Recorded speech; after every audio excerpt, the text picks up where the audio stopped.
ሰላም ፋሚሊ እንዴት ናችሁ? ለዛሬ አዲስ ነገር ይዤ መጥቻለሁ። ይህም ቴሌግራም ያመጣው አዲስ ነገር ነው።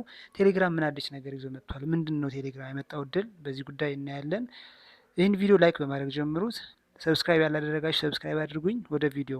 እንደሚታወቀው ቴሌግራም በዓለም ላይ ካሉት ትልቅ የመልእክት መተግበሪያ አፖች አንዱ ነው። ይህም ከእንደነ ዋትሳፕ፣ ኢንስታግራም ከሁሉም የበለጠ ከ1 ቢሊዮን በላይ ደንበኛ ያለው አፕ ነው። ይህ አፕ የቴሌግራም አፕ የቴሌግራም ባለቤት ፓቭሎ ግሮቭ ይዞት እንደመጣ እንዳስታወቀው ደግሞ እሱ ቴሌግራም ፔጅ ላይ እንደተጻፈው ይህ ፔጅ አዲስ ነገር ይዞ መጥቷል። ይህም ትልቅ ሽልማት ነው። ምንድን ነው የሚሰራው?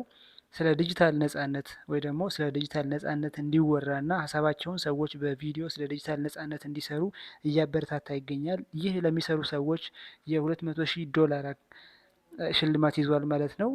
በዚህ ዝግጅት ሰዎች እንዴት ይሰራሉ በሚለው ደግሞ በዚህ በተዘጋጀው ፈንድድ ተሳታፊዎች የሚሆኑት ዩቲዩበሮች፣ ቲክቶክ ክሬተርስ፣ ቴሌግራም፣ ኢንስታግራም ወይ ደግሞ ኤክስ ክሬተርስ፣ ትዊተር ወይም ኤክስ፣ ስናፕቻት እና ሌሎች ማህበራዊ ሚዲያ ሰዎች የምትጠቀሙ ብዙ ተከታይ ያላችሁ ሰዎች ይህ ቪዲዮ ስለ ፋይናንሻል ነጻነት ቪዲዮ በመስራት ስለ ዲጂታል አክሰስ በመስራት ስለ ክሪፕቶ፣ ስለ ፎሬክስ ወይም ስለ ሌላ ነገር የዲጂታል ነጻነት እና ሰዎች በዲጂታል ነጻነት ከቅጥር ህይወት ወይ ደግሞ ከሌላ ሎካል ከሆነ ስራ ወጥቶ በፋይናንስ ነጻነት የሚኖሩ በዲጂታል ነጻነት ውስጥ ያሉ ሰዎችን አርአያ በማድረግ ወይ ደግሞ እናንተ በዛ የምትሰሩ ከሆነና እንደዚህ አይነት ኮንተንት በመስራት ቪዲዮዎች፣ ፎንቴጆች፣ ፎቶዎች በማዘጋጀት ስለ ነጻነት በደንብ የፋይናንስ ነጻነትን የሚያወራ ቪዲዮ በመስራት አዲስ ነገር ይዞ መጥቷል ማለት ነው። በዚህ ጉዳይ መስራት ትችላላችሁ። ይሄ ጉዳይ እስከ $200,000 ያሸልማል ማለት ነው።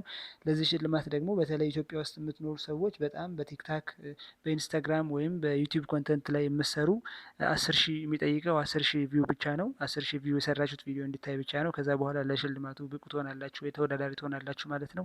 እንደሚታየው ደግሞ ቲክታክ ላይ ያላችሁ በተለይ 10,000 ቪው ማግኘት በጣም ቀላል ነገር ነው። ምክንያቱም ብዙ ፎሎወር ያላችሁ ሰዎች ያላችሁ 300፣ 400,000፣ 100,000፣ 50,000 ኢቭን 10,000 በላይ ያላችሁ ሰዎች ቲክታክ ላይ ያላችሁ ማስታወቂያ ለማግኘት ስንት እንደምትደክሙ እናውቃለን። ብዙ ጊዜያችሁ እያጠፋችሁ ነው በትንሽ በማይረባ ብር ማለት ነው።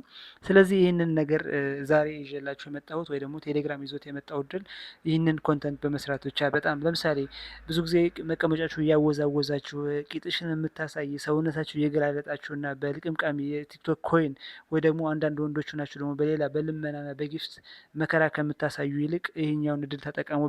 ፎርም እንዴት ዲጂታል ፋይናንሻል ፍሪደም ስለዛ ስለ ክሪፕቶ፣ ስለ ፎሬክስ ወይም ስለ ማንኛውም የዲጂታል ማርኬቲንግ ሊሆን ይችላል ሰዎች እንዴት የፋይናንስ እና የገንዘብ ነጻነት እንደሚያገኙ የሚያሳይ ቪዲዮ ክሬት ማድረግ ነው። ይህን ክሬት ካደረጋችሁ 200,000 ጊቫዌ ያለው ማለት ነው። $200,000 ነው የተዘጋጀው። ስለዚህ የዛን ሽልማት ተሳታፊ ትሆናላችሁ። ምናልባት እንደተሳትፎ ይህንን ቪዲዮ 10,000 ቪው በላይ ያገኘ ሰው እንደ አቅሙ የሚወስድ ይሆናል ማለት ነው። ስለዚህ ሌላኛው የመጨረሻ ደግሞ እንዴት ነው የምሰራው የሚለውን ስናያለን። ይህ የምሰሩበት መንገድ በጣም ቀላል ነው።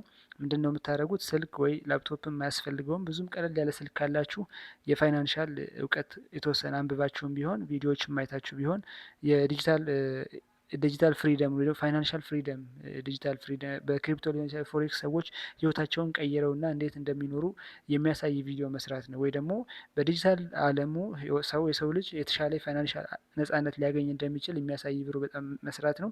ይሄ በጣም ነው የራሱ የቴሌግራም ኮንተንት ክሬተሮች ግሩፕ ላይ እዛ ተቀምጧል። መቼ እንደሚያበቃ የተቀመጡ ዴድላይንም እስከ ጁላይ 15 ነው የምትችሉት።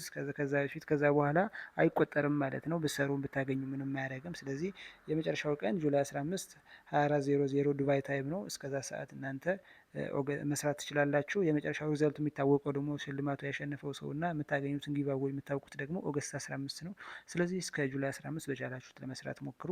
ኦገስት 2026 ላይ ደግሞ በኦገስት ውስጥ እንግዲህ ካሉ 30 ቀናት ሪዛልቱ ይለቀቃል ማለት ነው። ያለኝ ሀሳብ ይሄ ነው። አመሰግናለሁ። ቀላል ነው። የድል ተጠቀሙበት እላለሁ። ሀሳብ አስተያየታችሁ አስቀምጡ። እናንተ የማሰሩ ሰዎች ደግሞ ቲክቶክም ፎሎወር ላለው ሰው፣ ኢንስታግራም ተጠቃሚ ለሆነ ሰው ወይ ደግሞ ዩቲዩበር ለሆነ ሰው ለጓደኞቻችሁ፣ ለዘመዶቻችሁ፣ ለወዳጆች ሼር አድርጉላቸው። አመሰግናለሁ።